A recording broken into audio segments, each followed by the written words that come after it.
पढ़ाई के लिए कौन-सा ग्रह होता है? तो ज्योतिष के अनुसार बुध ग्रह को पढ़ाई और बुद्धि का ग्रह माना जाता है, क्योंकि यह बुद्धि, तर्क, याददाश्त को नियंत्रित करता है। इसके साथ ही चंद्रमा मन का कारक है, जो एकाग्रता में मदद करता है। सूर्य प्रयास और आत्मविश्वास को दर्शाता है और बृहस्पति ज्ञान को बढ़ाता है। ये ग्रह मिलकर पढ़ाई में सफलता के लिए महत्वपूर्ण भूमिका निभाते हैं।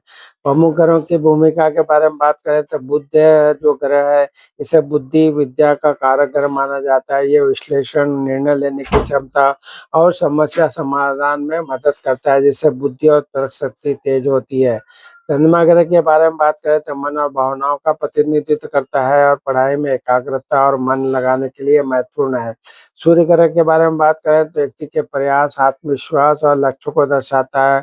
यह शिक्षा में आत्मबल भी बढ़ाता है। बृहस्पति ग्रह की बात करें, ज्ञान और भावनात्मक का संतुलन को बढ़ाता है। अन्य महत्वपूर्ण जो कारक है, कुंडली के जो भाव है, कुंडली में पंचम भाव शिक्षा का केंद्रीय भाव होता है। द्वितीय और चतुर्थ भाव भी शिक्षा में सहायक होते हैं। व्यक्तिगत प्रयास की बात करें, पढ़ाई में सफलता के लिए ग्रहों के साथ साथ व्यक्ति का प्रयास, लगन भी बहुत महत्वपूर्ण योगदान देता है। शिक्षा के लिए कौन सा ग्रह जिम्मेदार होता है? शिक्षा की शाखा या विषय संबंधित पेशे का अनुमान, जहाँ तक कि कुंडली में ग्रहों और भावों के अनुसार कुंडली का विश्लेषण के माध्यम से लगाया जा सकता है। बृहस्पति, बुध और चंद्रमा, ये तीन किसी भी जातक की लग्न कुंडली शिक्षा का आकलन करते समय बहुत ही महत्वपूर्ण योगदान देते हैं।